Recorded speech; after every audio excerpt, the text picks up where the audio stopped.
पैसे द्या मगच सही. तलाठी कार्यालयात शेतकऱ्यांची उघड पिळवणूक. तालुक्यात भाड्याच्या खोल्यांमध्ये कार्यालय, गावात तलाठी गायब, सातबाऱ्यापासून फेरफारपर्यंत पैशांचा कथित बाजार. मुदखेड प्रतिनिधी सुरेश फुलारी. धनस सज्जा आणि परिसरातील महसूल विभागाच्या कारभाराबाबत शेतकरी आणि नागरिकांमध्ये तीव्र संताप व्यक्त होतोय.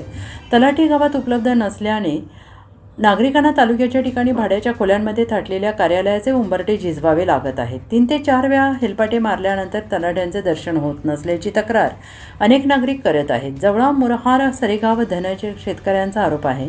पैसे दिल्याशिवाय कोणत्याही कागदपत्रावर सही होत नाही. सातबारा काढण्यासाठी सुमारे 200 रुपये तर फेरफार नोंदीसाठी 1000 रुपयांची मागणी केली जाते असल्याचा आरोप होतो आहे. त्यामुळे आधीच नापिकी, कर्जबाजारीपणा आणि आर्थिक संकटाचा सामना करणाऱ्या शेतकऱ्यांची आणखीन पिळवणूक होत असल्याची भावना व्यक्त होते.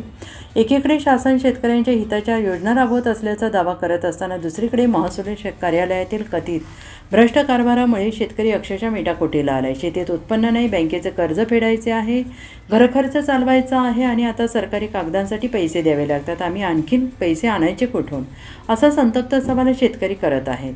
आणि या कथित प्रकारामुळे महसूल प्रशासनाच्या पारदर्शकतेवर प्रश्नचिन्ह निर्माण झाले आहे. वरिष्ठ अधिकाऱ्याने तातडीनं चौकशी करून दोषींवर कठोर कारवाई करावी अशी मागणी नागरिक आणि शेतकरी वर्गातून होते आहे.